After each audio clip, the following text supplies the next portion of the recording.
La Pastoral de la Educación de la Diócesis San Bartolomé de Chillán presenta Mesa Educativa, un programa enfocado al análisis y a difundir el quehacer educacional de la Diócesis San Bartolomé de Chillán.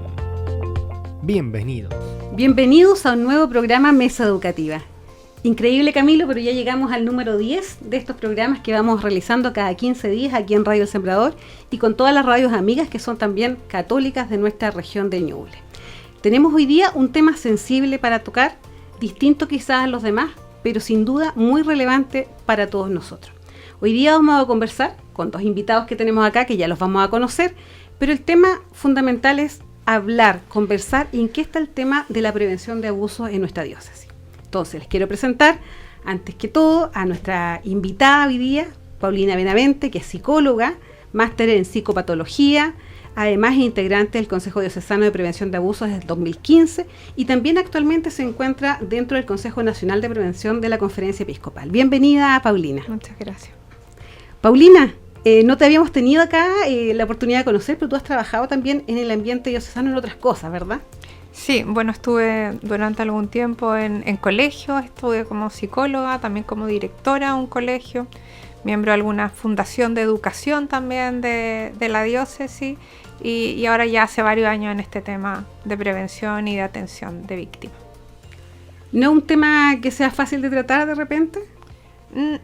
No te diría que es el tema más, el que pensé al que me iba a dedicar, pero es un tema que, más que un tema, es una realidad que cuando uno se va metiendo en ella se da cuenta que tiene mucho que ver con la fe y con la pastoral. Así que también trae mucha alegría cuando uno trabaja en esto. Gracias por aceptar la invitación. También tenemos con nosotros al padre Luis Flores Quintana, que es vicario pastoral, un sacerdote católico conocido por la mayoría, yo creo, porque ha estado en varios roles también, con temas en colegio. Bienvenido, padre Luis Flores. Aquí tenemos a este licenciado, magíster, ya no sé qué más ponerle acá en todo su ámbito académico también. Falta algo bien importante, hola. Pastor. No, pasé por esta casa radial y tengo un gusto enorme de volver a los micrófonos y también de saludar a toda la audiencia. En realidad es un gusto. Hay incluso todavía algunas voces grabadas de algunas oraciones que se permanecen. Y es un gusto estar en la radio, así que un gusto también saludarles y encontrarnos a través de estas ondas radiales con ustedes a la distancia. No ha sido un camino fácil, quizás, y conversar de una realidad, el trabajar el tema de la prevención, porque ha sido una necesidad que partió con el tema de los abusos de la iglesia, que ha sido un tema muy doloroso para todos nosotros, para los fieles, para quienes conformamos la iglesia y también para la sociedad en general. Padre Luis, ¿cómo llega usted a este tema? Bueno, llego cronológicamente en un momento y uno llega a esto con el corazón. Yo lo primero que quiero decir es que todos los que nos escuchan también lo hagan desde el corazón, y nosotros sabemos que dentro de los que escuchan más de alguna persona ha pasado por esto, y nuestra intención es que hablemos de corazón a corazón y que efectivamente esto les haga bien, que queremos que no se vuelva a repetir nunca más. A mí me ha tocado escuchar a varias personas, muchas veces hemos llorado juntos y sabemos que no hay mucho que decir, pero sí que prevenir. Podemos lograr, y en eso estamos, de que estas cosas no vuelvan a pasar. Cuando lo escucho, padre, siento que usted se ha contactado con esa realidad y la verdad se ve, o sea, como el afecto cómo se mueve, porque no es un tema que uno puede abordar, lo digo en lo personal. Cuando hablamos de este tema uno habla del desconocimiento. Y desde hoy día, digamos, en este programa en particular, lo conversábamos previamente, hay poco se sabe de cómo se trabaja, qué se hace, qué se ha logrado. Entonces, la idea es que en este programa podamos profundizar. Pero siempre en este programa, ya dejamos lanzado cuál es el tema, queremos saber con quiénes estamos conversando, a quiénes invitamos y por qué los invitamos. Entonces, cuéntanos algo más, Paulina, de ti, de tu vida. Sé que tienes bastantes hijos, que es algo no tan típico. Cuéntanos un poquito más de tu historia en lo personal. Bueno, yo soy de Chillán, siempre, toda la vida. Estoy casada, tengo 7 hijos. Estoy ya hace algún tiempo en el área profesional trabajando más que nada en este tema, y el resto del tiempo dedicada a la familia, dedicada a los niños en general. También participo en un movimiento católico aquí en Chillán. Tengo una vida bastante inserta en el ámbito de la iglesia también. No sé, eso en general. Y en el ámbito profesional, decías tú antes que estuviste en colegio. Estuve en colegio. Como psicóloga. También como psicóloga, como directora de un colegio, y durante varios años estuve en la Escuela de Psicología en la Universidad del Biobío, cuando recién se abrió.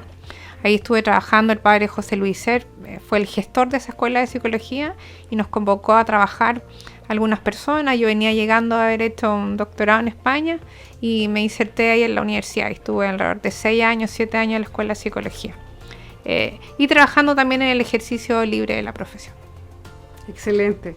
Paulina, y el padre Luis, ¿cómo lo conociste tú, este caballero que está sentado aquí en esta mesa hoy día conversando con nosotros? Que no lo diga porque en algún se va a punto se enrabiar encontraron. conmigo. En algún punto se encontraron, ¿cierto? Bueno, yo como todos, como muchos, yo siempre digo, es muy conocido, él lo había visto y lo había conocido, algo sabía de él cuando trabajaba en la parroquia San Vicente en esa época. Pero después, por esas cosas, lo trasladaron a fuera de Chillán y ahí ya empezamos a trabajar en este tema. Yo siempre digo que llegué media engañada, como un poco, todas. sí, como requiriendo el servicio de una psicóloga, y bueno, yo no recuerdo bien cómo me llamaste un día y me pediste que empezara a ayudar en algunas cosas, y así de a poco me fui insertando y fui dedicando mi tiempo, gracias al padre Lucho en este tema. Padre Luis, cuéntenos un poco de usted, porque la gente a lo mejor lo conoció en distintas etapas y probablemente en esta última ya como en el sagrario, a lo mejor dicen siempre estuvo ahí, nació en la parroquia, pero no fue así. Tiene una historia pastoral también de niño, de familia. O sea, de hecho vengo llegando al sagrario y a la parroquia, bueno, al templo de comunidad franciscana que estamos ahora atendiendo y forma parte del ministerio. Yo soy de Chillán, mi niñez fue en esta ciudad, yo crecí en esta ciudad y soy chillanejo así de corazón, de hecho soy de Ñublense y me duele La Serena. Tengo una historia en la parroquia San Pablo, esa es mi parroquia de origen. Ahí fui mis primeros sacramentos. El primer sacramento del bautismo fue en la parroquia San Francisco. La primera comunión la hice en la San Pablo, la confirmación en San Pablo. Y ahí después despegué. Salí de la niñez. Eso fue hace tiempo, sí. Fue hace tiempo. Avancemos un poco más. Tengo 31 años de sacerdote. Mis primeros años fueron la pastoral juvenil. Ahí conocí a mucha gente, algunos de los cuales siguen trabajando, algunos en radio. Eso es para que ella cuente su historia después. No, ese fue otro capítulo. Y eso a mí me hizo mucho bien. Yo creo que el trabajo con los jóvenes me marcó también mi fe y después me tocó participar en varias cosas. En la parroquia, fui párroco en la parroquia San Vicente, después me nombraron párroco en la parroquia San Carlos. Desde ahí acompañé en más de una ocasión a la parroquia de Cachapoal. Volví para ser párroco de San Juan de Dios y ahora estoy de párroco en la parroquia del Sagrario y la comunidad franciscana. O sea, te falta alguna comuna de playa nomás, así como Copquecura. Ha estado por todas las posibilidades de la diócesis. Yo creo que, bueno, he trabajado con jóvenes, he trabajado, no tanto, porque he estado en 2 decanatos, por así decirlo, en el norte y en Chillán, pero también he estado en la formación. Yo hice un posgrado en Roma y eso hizo que durante un buen tiempo estuviera en la docencia también. Como profesor invitado en alguna universidad y en algún lugar, y fundamentalmente en seminarios, ¿no? Más de algún sacerdote de los que ejercen ahora el ministerio fueron alumnos míos, pasaron por esas clases. Con mucho entusiasmo. Una buena. Yo era muy entusiasta, entonces era muy exigente también. Mi familia es de acá, pero mis padres ya fallecieron y mis hermanos están en otras ciudades. Ese soy yo. Muy bien, pues entonces ya sabemos a quienes tenemos acá sentados en esta mesa educativa y vamos entonces a tratar, después de un tema que eligió Paulina, vamos a tratar entonces este tema que es la prevención de abusos. Entonces vamos a escuchar ahora a Cristóbal Fons con la canción A tu modo y regresamos.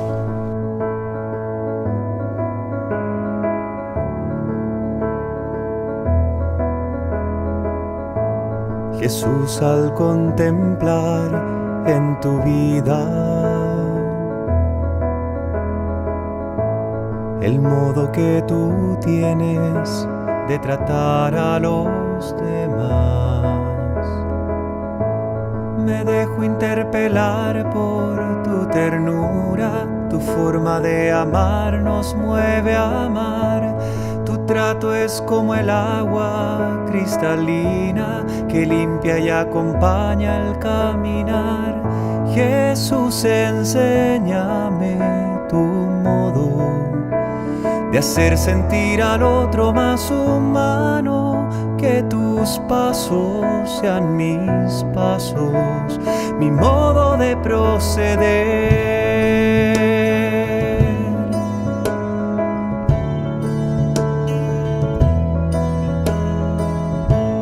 Jesús, hazme sentir con tus sentimientos,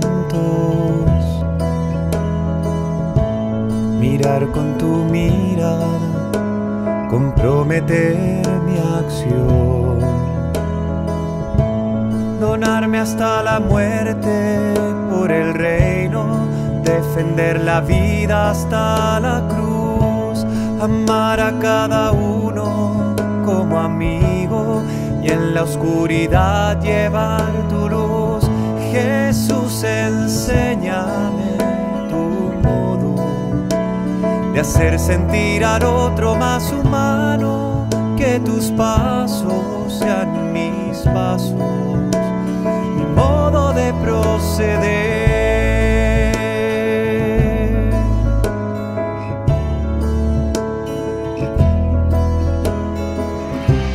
Jesús, yo quiero ser compasivo con quien sufre, buscando la justicia, compartiendo nuestra fe,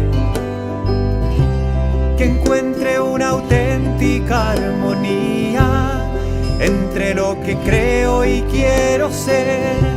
Mis ojos sean fuente de alegría, que abrace tu manera de ser. Jesús, enséñame tu modo de hacer sentir al otro más humano, que tus pasos sean mis pasos, mi modo de proceder.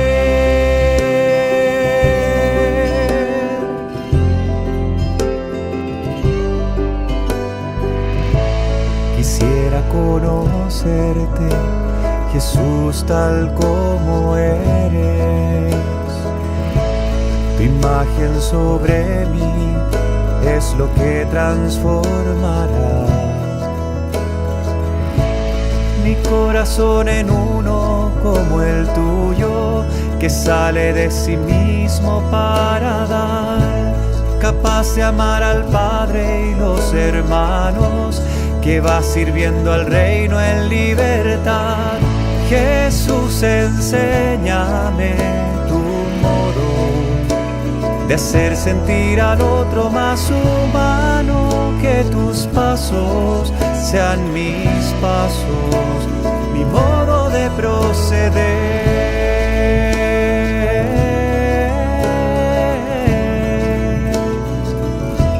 Enséñame tu modo, Señor.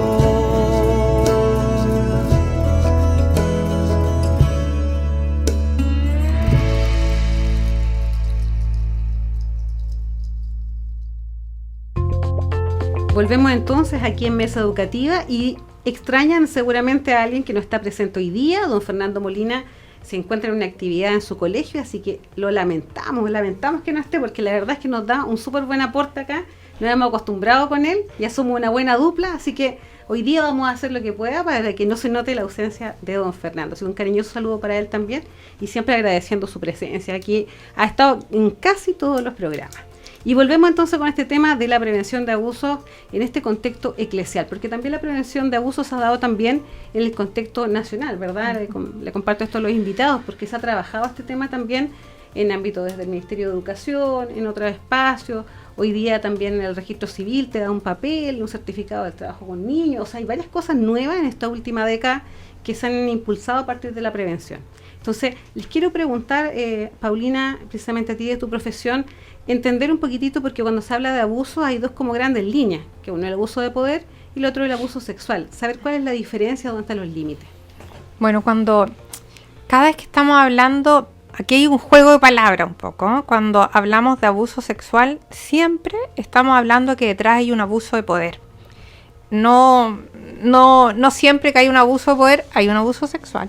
El abuso de poder, en definitiva, es lograr que otro haga algo que no quiere, que no desea, ¿ya?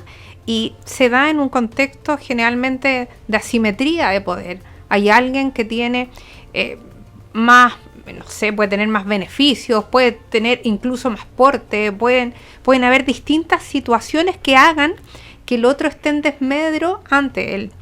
Y el abuso sexual es cualquier tipo de acción que implique una relación de contenido sexual. Ahí también es importante considerar que de pronto la gente cuando habla de abuso sexual cree que significa solamente un contacto físico. Hay muchas otras acciones que también denotan un abuso sexual, porque es como incluir un tema, incluir un área a una persona que no quiere o que no puede resistir ante otro que lo obliga a algo. ¿Ya? Entonces también es importante siempre considerar esto, que no necesariamente estamos hablando de un contacto físico, muchas veces lo hay, pero también bastaría con que yo expusiera a alguien a un contenido sexual y eso ya también es un abuso sexual. O sea, la tipificación que se hace en el ámbito como civil y la que se hace en el ámbito eclesial son similares, iguales, difieren. La verdad que hablamos nosotros también de lo mismo, ¿ya? En el mismo contexto. Legalmente también están tipificados cada uno de las situaciones, pero todo cae en esta connotación de abuso sexual cuando hay algo de connotación sexual en esa relación, ¿ya? Y como te decía, siempre considerando que hay una simetría de poder, hay uno que tiene el sartén por el mango, por decirlo de alguna manera, ¿cierto? Y que te puede obligar, que puede hacer que tú hagas algo que no quieres o escuchar algo que no quieres. Normalmente sin violencia, normalmente es con manipulación. Normalmente no es una agresión propiamente tal, así violenta, sino que es a través del tiempo y se va preparando. Exacto. Y eso también a veces lo vuelve muy complejo, ¿eh? Porque hay personas que, como no necesariamente hay un acto de agresión, de violencia física en un abuso sexual, hay personas que no entienden entonces por qué alguien no se resistió, por qué no hizo nada, por qué no reclamó, por qué no lo golpeó, ¿te fijas? Y es porque este abusador suele envolver a su víctima, suele seducir a su víctima muchas veces. Entonces, en muchas de las situaciones nunca hubo agresión física dentro de la relación. Bueno, eso que tú planteas es como lo que uno escucha, cuando se habla de este tema. Hay muchos comentarios que a lo mejor no son los más apropiados porque uno desconoce cómo funciona. Porque estar en la cabeza de un abusador no debe ser nada fácil, pues comprender qué pasa allí. Uno desde fuera dice cómo ocurrió, ve el resultado final, pero todo el proceso que fue anterior, la verdad es que es difícil de dilucidar o entender. Padre, ¿cuándo llega este tema a ser un tema de iglesia? ¿Cuándo se transforma en esto que hoy día vemos, que hay una crítica permanente, que parece que no se hacen muchas cosas, que hay un tema que ha sido en el tiempo? O sea, yo creo que hemos comprendido que es un tema pastoral. Lo hemos comprendido a partir, y lo hemos comprendido poco a poco, y con dificultad. O sea, en algunos lugares todavía cuesta que se entienda. Y ha sido a raíz de la dolorosa constatación de que entre los miembros de la iglesia, los que tenían la tarea de cuidar, de proteger, cayeron en esto. Y y costó creerlo, incluso costó asimilarlo, y ha costado y sigue costando. Pero yo creo que ya se instaló, y yo creo que tenemos que entender que cuando nosotros hablamos de proteger la infancia, cuando entendemos que Jesús habló de que había que proteger a los niños, que los pequeños eran los que abrían la puerta al reino, nosotros nos jugamos mucho en esto de proteger la infancia, cuidarla y hacer que no sufran violencia. Es un tema pastoral, no podemos creer que hablemos del cuerpo, que hablemos del cuerpo de la iglesia, del cuerpo de Cristo, y que el cuerpo de algún niño sea ofendido, humillado, maltratado. Ahora, hablamos de niños, pero también hay personas adultas que han sido abusadas. Y de esa perspectiva, quizás muchas personas dicen, ¿cómo si un adulto tiene más criterio? ¿Cómo no se dio cuenta? O también, ¿por qué ha pasado tanto tiempo y no dijo nada? Y ahora como que está de moda el tema y viene a hablar de esto. Como que le bajamos como el perfil a lo mejor, a lo que realmente pasa con esa persona, hasta que toma conciencia y también se empodera un poco y puede salir y decir, me pasó esto. Y no sé, Paulina, si hoy día que tú estás en una comisión nacional, porque ya esto tiene una orgánica, Chile ha tenido varios casos, algunos más connotados que otros. ¿Cómo hoy día, desde la conferencia episcopal, sienten que este es un tema que se sigue trabajando y para dónde vayan? A ver, la iglesia, como decía el padre Lucho, lo ha tomado, o lo ha mirado, ha comprendido que esto es un tema, no es un tema circunstancial, es un tema que está en nuestra dinámica pastoral y que llegó para quedarse de alguna manera. Lo entendemos entonces de que esta vulnerabilidad, cuando tú hablas de estos adultos que de pronto han sido abusados, ¿cierto? Toda persona puede estar expuesta a situaciones de vulnerabilidad. Todos nosotros somos vulnerables en alguna medida. Y entonces el deber de la iglesia, nuestro deber, es preocuparnos de que nuestra iglesia sea un espacio seguro para todo el que llega. Niños, adolescentes, adultos, también en situaciones muchas veces de vulnerabilidad. Preocuparnos de trabajar el buen trato, preocuparnos, y este buen trato, perdón, no significa solo tratarnos bien, ser amable, ser simpático, sino que nuestros espacios sean seguros, sean espacios donde tú puedas llegar y no temas que algo te suceda. Desde esa perspectiva, entonces, se ha hecho toda una dinámica mirada primero en la prevención y en la formación de todas las personas que pertenecemos a la iglesia, y de ahí se ha ido buscando establecer o dar a conocer ciertos parámetros, podríamos decir, que tienen que ver con cómo tenemos que vivir la fe. Ahí la iglesia ha presentado un trabajo que se llama Integridad en el Servicio Eclesial, que habla de esto, o sea, cómo tenemos que actuar, cómo tenemos que ser para preocuparnos que en nuestra iglesia no se den, o si se dan, podamos darnos cuenta de lo que sucede y poder parar esto. La verdad es que es iluso pensar que nunca más van a haber casos de abuso en la iglesia. Donde hayan seres humanos, siempre vamos a estar expuestos a que puedan pasar estas cosas. El tema es estar alertas para que ojalá prevenir que ocurran, y si ocurren, poder pararlos inmediatamente. ¿Por qué parece que duele más que sea en la iglesia que en otro espacio? Porque sabemos que ocurre, como tú dices, no sé, pues en los colegios, en los clubes deportivos, en otras instancias. ¿Por qué duele tanto que sea en la iglesia? Porque junto al abuso de poder hay otros abusos que tienen que ver con la conciencia y también con la fe. Los sacerdotes, la iglesia, la fe, tiene que ver con lo más profundo de la persona humana. Y cuando una de esas personas, que son los representantes de lo más sagrado, de lo más santo, se vuelve un agresor, vulnera también esa parte. Es admirable que haya algunas personas que han sufrido, han pasado por esto y todavía tienen una mirada de fe y todavía participan en la iglesia. Hay muchos otros que no quieren ver nada religioso, porque la herida no es solo en el cuerpo, no es solo en lo psicológico, sino que es en el alma. Oye, de alguna manera también yo creo que una de las cosas tremendas que tiene el abuso dentro de la iglesia es que no solo tú puedes perder o pierdes dignidad o pierdes amor hacia ti, muchas veces aumentas culpa, etcétera, sino que muchos de ellos pierden la fe, como dice Lucho. Y eso, si tú lo piensas, es un crimen tremendo. Además que los sacerdotes que han abusado muchas veces ocupan el nombre de Dios para sus abusos. Yo siempre se lo digo a Lucho y lo digo en general. Yo creo que el abuso sexual en la iglesia es lo mismo que una profanación al cuerpo de Cristo. Y desde esa perspectiva es gravísimo.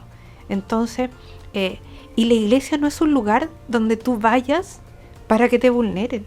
La iglesia es un lugar donde todos vamos para encontrarnos con Dios.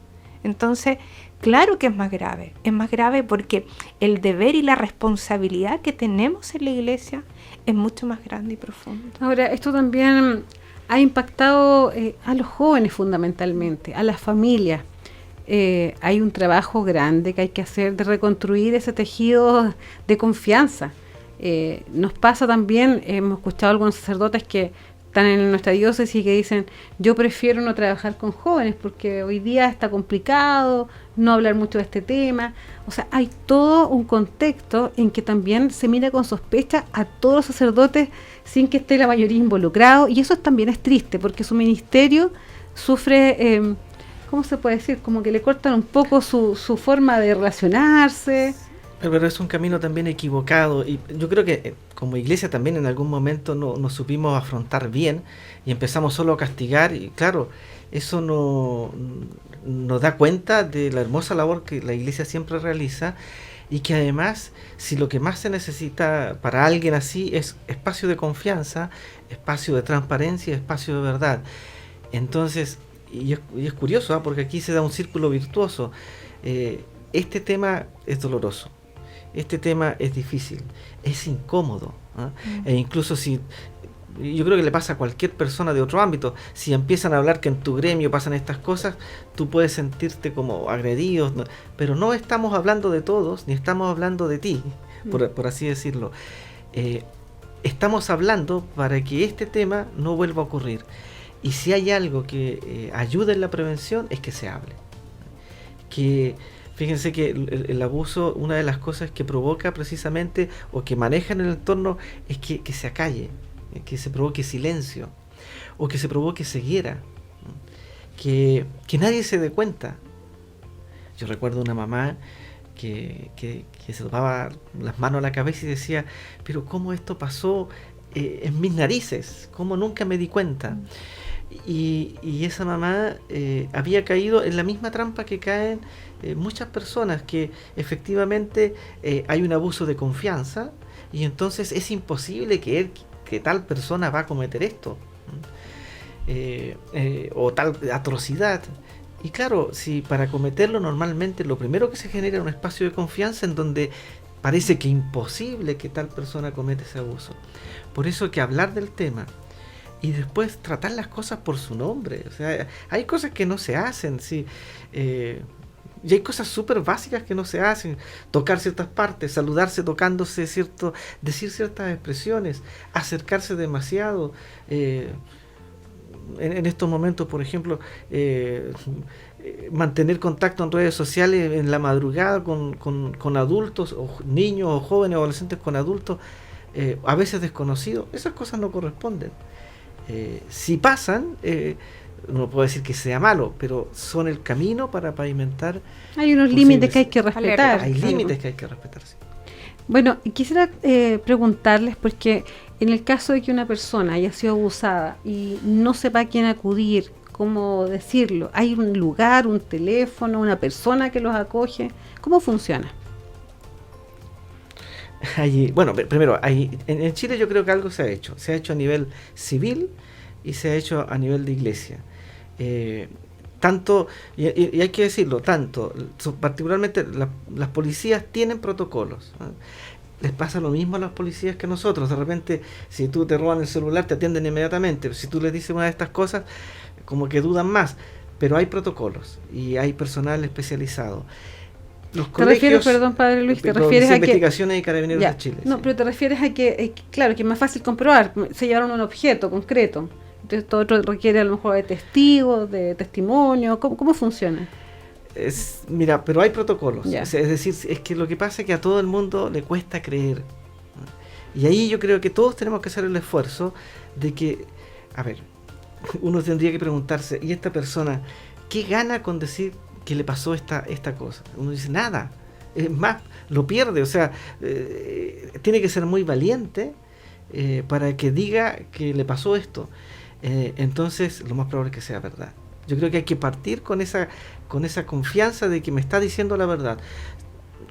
Hay algún caso en que ha sido falso, pero ya se investigará y ya se verá, pero primero la acogida tiene que darse. Si alguien pasa por esto a nivel de estudiante o personas vinculadas a colegios, el Ministerio de Educación tiene protocolos bastante claros y los colegios en general tienen estos protocolos, los tienen integrados y hay buena supervisión. Hay gente que no quiere hacerlo y quiere hacerlo solo en la iglesia porque pasó en la iglesia. Y entonces en cada diócesis, y aquí también, tenemos personas, tenemos un correo, y aquí hay una de las personas, Paulina, también recibe denuncias, y hay una abogada también que recibe denuncias.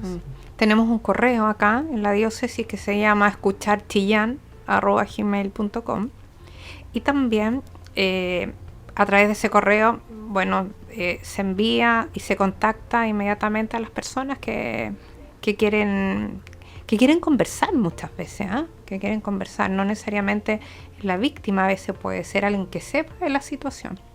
Cuando se recibe una denuncia, en la recepción de denuncia, se envía inmediatamente, estoy hablando de un plazo, no sé, de 48 horas como máximo, se lo enviamos al obispo y el obispo decide o toma la iniciativa muchas veces de iniciar una investigación previa, que las investigaciones previas no son un proceso penal ni mucho menos. La investigación previa solamente te dice si lo que está ahí, digamos, da para una investigación. La verdad que con el tiempo hemos aprendido agilidad en este proceso también, pero acá en Chillán tenemos un lugar y ese espacio que te decía yo para denuncia, y también en caso que alguien lo requiera puede denunciar también directamente con el obispo, ya si no quisiera denunciar con alguna de las personas que trabajamos en esto y quiere denunciar directamente con él, pero en general somos laicos los que estamos recibiendo esto. Ahora, lo primero que yo diría es, si a alguna persona le pasa algo así, cuando pasa algo así, no eres tú el culpable o la culpable. Siempre el responsable es la persona más grande, por así decirlo, la que tiene mayor responsabilidad, la que tiene mayor experiencia, o la que tiene más años o mayor tamaño. No guardes silencio. Lo peor que se puede hacer es quedarte callado. Si no quieres denunciar, conversa con alguien, cuéntaselo a alguien. No te quedes solo, no te quedes sola, porque eso te va a provocar más encima te va a sentir mal. Y de sentirse mal, porque ¿quién se va a sentir bien por eso? Hay un paso a sentirse culpable, y esa es una de las grandes injusticias. No tuviste la culpa. Entonces no tienes por qué ni avergonzarte, y si no te da para hablar, porque muchas veces pasa eso, o ir donde alguien, trata de hacerlo con alguien más cercano, pero hazlo con alguien. Oye, y también ahí hay un punto importante que tú antes lo tocaste, Paula, que hay personas que se demoran muchos años en poder develar, en poder verbalizar lo que les sucedió. Entonces también nunca es tarde para hacer esta denuncia, nunca es tarde para develar. De alguna manera cada persona tiene procesos distintos, y de pronto el ambiente es muy duro cuando dicen, oye, pero ¿por qué esperó tantos años? ¿Por qué no podía antes? ¿Por qué no lo pudo verbalizar? En el caso de los niños con dificultad pueden expresar emociones, ideas. Imagínate cómo poder expresar en palabras lo que te ocurrió. Y también pasa en los adultos, cómo poder expresar lo que me pasó, sacando esta culpa, sacando los temores, los miedos.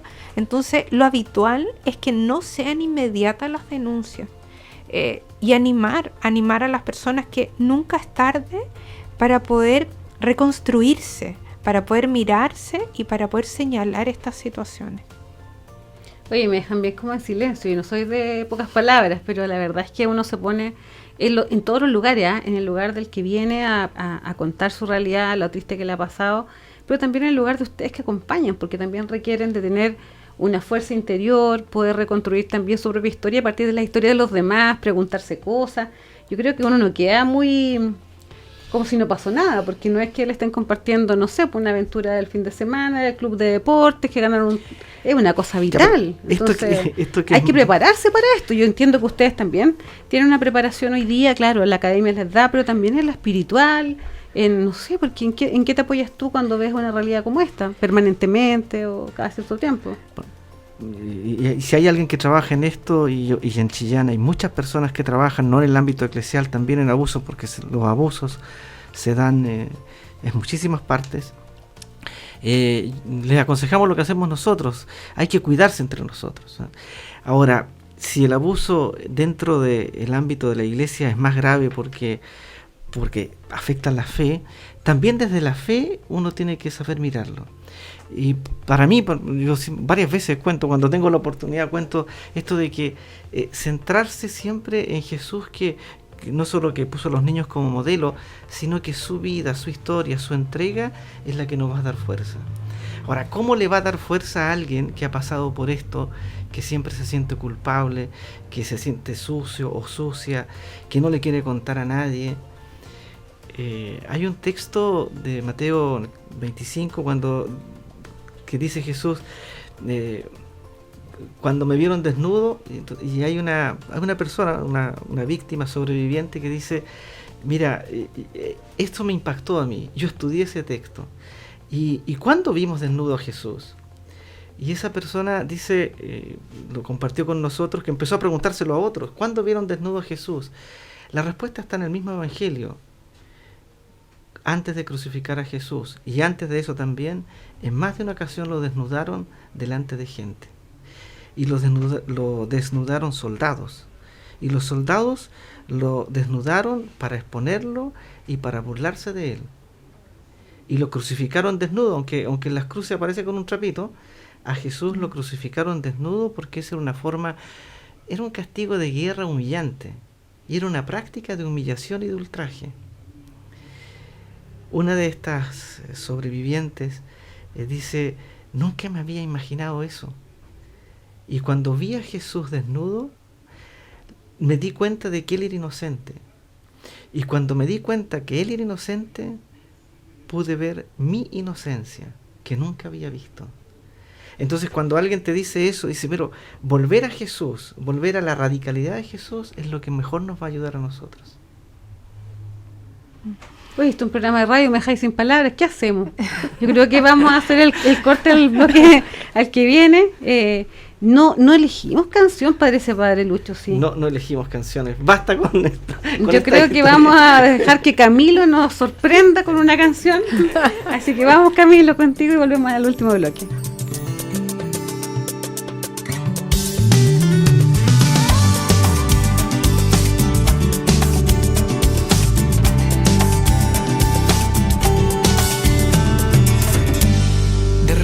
Tus pies ya no pueden más caminar ese camino que vuelves a pasar una y otra vez en el mismo lugar. Miras a tu alrededor, solo hay oscuridad. No dudes más, déjate llevar. Toma su mano y camina y no mires hacia atrás. En cada ocasión hay una oportunidad. Deja ya el pasado y vuelve a empezar. Mirando hacia el frente, mirando hacia arriba. Ahí en el cielo está la salida. Él pone esa luz, la luz que te guía. Nada es imposible para mi Jesús.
hacia el frente, mirando hacia arriba.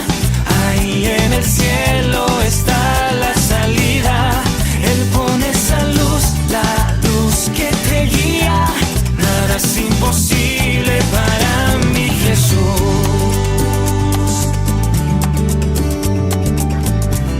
Nada es imposible para mi Jesús.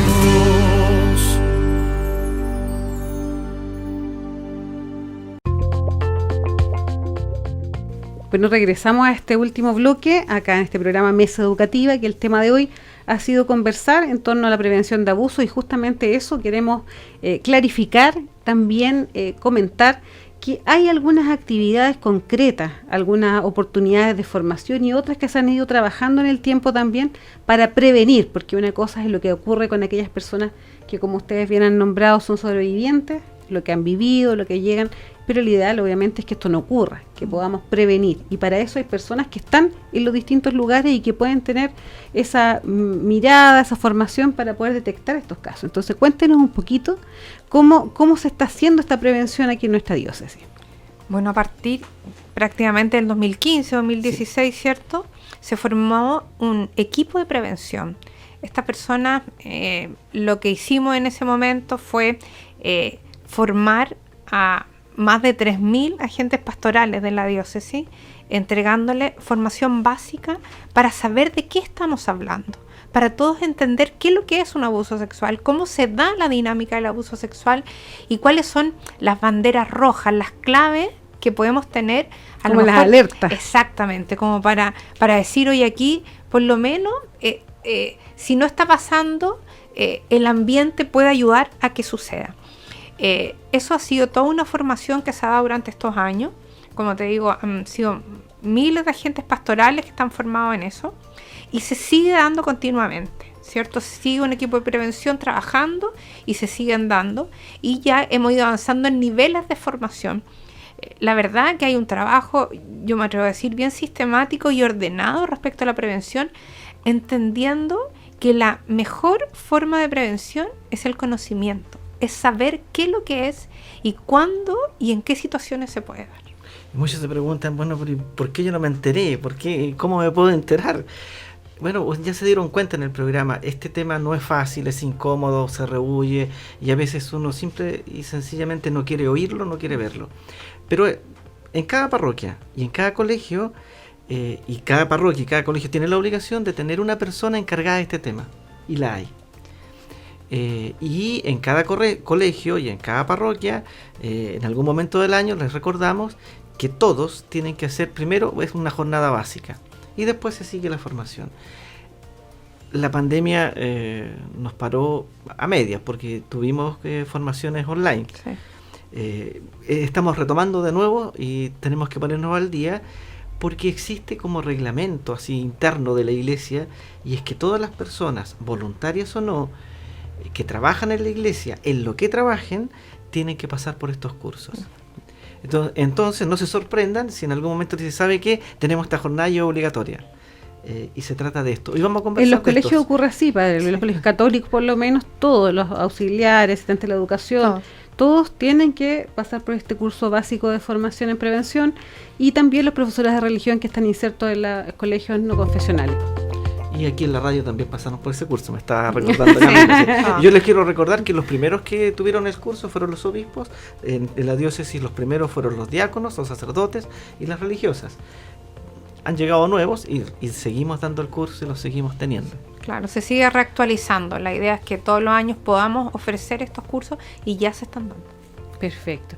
Bueno, ¿y cuáles serían los desafíos que hay hoy día? Porque tenemos esta formación, tenemos este acompañamiento permanente, esta posibilidad de tener un conducto más cercano para denunciar. Se habla un poco más del tema, padre, que usted decía que es difícil, pero ya se habla un poquito más del tema. ¿Qué es lo que ustedes ven como un desafío a corto, mediano plazo o a largo plazo? No sé, cuéntenos. Yo veo dos desafíos permanentes y que no tienen que ver con actividades, sino con actitudes. La primera es escuchar. Y saber escuchar cuando alguien quiere hablar. Si alguien quiere hablar le va a costar mucho, entonces hay que tener mucha paciencia, pero es saber escuchar. Lo segundo, el mismo Papa ha hablado de una especie de trilogía para tratar el tema, para subsanarlo, para superarlo, y que tiene que ver con la verdad, con la justicia y la reparación. Hay que saber la verdad. No vale con las historias que se cuentan, no, hay que saber la verdad y hay que de alguna manera buscarla y llegar a la verdad. Hay que buscar que se haga justicia.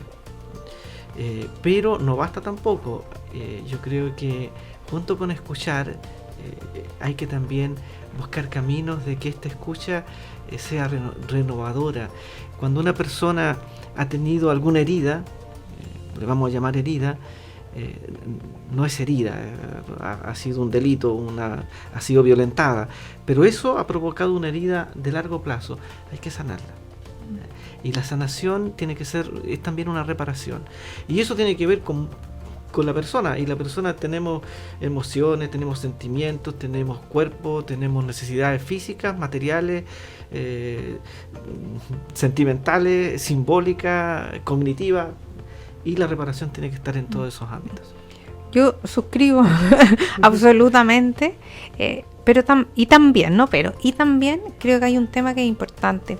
Yo creo que en la mirada que hemos dado a la Iglesia en el último tiempo, y también el Papa, nos ha hecho mención a que hay que hacer un cambio de cultura, que en la Iglesia de alguna manera se ha establecido una cultura del abuso, y esa cultura para poder cambiarla se requieren cambios estructurales, cambios en la estructura también de la Iglesia, que permita que esto no vuelva a pasar.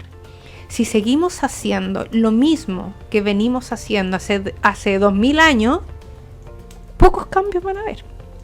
Tenemos que desafiarnos en producir cambios también en la base de nuestra Iglesia, que permitan que en la formación de los sacerdotes, en la formación de las personas que trabajamos en la Iglesia, este tema esté presente. Y ese es un desafío que tenemos que asumir pronto. Oye, ¿cómo ven de aquí a, no sé, al corto o mediano plazo, que ya no escuchemos quizás más, que esta Iglesia tiene tantos casos, que uno piensa así, otro y otro, como que no se ha cerrado una etapa desde que se abrió este tema hasta hoy día? ¿O será que es una sensación que hay y hay menos casos hoy día? ¿Qué piensan ustedes de eso? ¿O en la realidad conocen ustedes más casos, menos? Es decir, yo creo que no hemos salido de la crisis, pero también es cierto de que hay muchos de los casos, y muchos de los casos que han sido conocidos son de años atrás. Entonces hay como esta sensación de que como tanto, y esto no para, y esto no va a parar.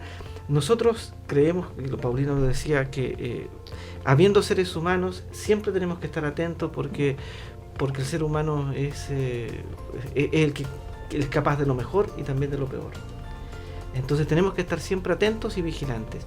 Pero yo creo que efectivamente sí hemos avanzado, y sí creo que podemos. Aquí lo importante no es decir estamos limpiecitos, lo importante es decir queremos la verdad, y la verdad es la que nos va a liberar, y no esconderla. Padre Lucho, Paulina, los invito a que estos últimos minutitos que estamos cerrando el programa, podamos también darle una palabra a aquellos que han sido víctimas o sobrevivientes en estos procesos distintos que ustedes han ido acompañando. Yo, la verdad que a mí me ha tocado trabajar en los últimos años acompañando, haciendo el trabajo psicoterapéutico con algunos sobrevivientes, y suelo decir que me impacta la valentía que tienen, la valentía que han tenido para poder integrar esto, muchos de ellos en sus vidas, y poder aún así mirarse nuevamente con dignidad y salir adelante y seguir luchando. A mí la verdad que estos años con ellos ha sido un aprendizaje especialmente en eso, en ver cómo desde el dolor también tú puedes integrarlo y puedes armarte, puedes reconstruirte, no volver a lo mismo. A veces quisiéramos, hay una frase que es bien mala de pronto, a veces decimos, ¿cómo? Ojalá volver a otros tiempos, ¿cómo volver a lo mismo? No tenemos que volver a lo mismo, porque lo mismo es lo que hicimos mal. No tenemos que volver a la iglesia de antes, tenemos que hacer una nueva iglesia, tenemos que reconstruir o tenemos que rearmar juntos. Para las personas que han sido vulneradas, han sido dañadas. Tenemos que construir un espacio donde ellos también sean parte, para que ellos se sientan que esta iglesia que los dañó también es una iglesia que los puede amar. Está bien. Yo solo quiero dar las gracias a todos los que nos han escuchado y gracias a todos los que si han pasado por esto, agradecerles el que estén, agradecerles la confianza que han tenido algunos de ellos con nosotros, pero y a los que no, porque en realidad es comprensible que no confíen ni en la iglesia ni en nosotros, que sigan adelante, que lo más importante es que sigan adelante. Y a todos muchas gracias, sobre todo por sobrevivir. Gracias a ustedes por habernos acompañado este día. Ha sido un tema que es necesario conversar. Les agradecemos realmente que hayan podido venir y también que todos los auditores que nos escucharon también reflexionen en torno al tema, vean en su realidad, en su práctica, ya sea en muchos lugares que van al colegio que nos escuchan, que siempre tengan esta mirada, con esa mirada protectora que podemos darle a nuestros hermanos, mirarlos y ver cómo estamos, en qué límite estamos o qué estamos permitiendo o no, y cuidarnos entre todos, querernos como hermanos que somos en esta iglesia. Así que hasta 15 días más. Gracias a todos los que nos escucharon. Gracias, Camilo, por acompañarnos esta semana y nos vemos en 15 días más. El Departamento de Comunicaciones de la Diócesis de Chillán presentó Mesa Educativa, un programa de la Vicaría para la Pastoral de la Educación de la Diócesis San Bartolomé de Chillán. Nos vemos y escuchamos en 15 días más.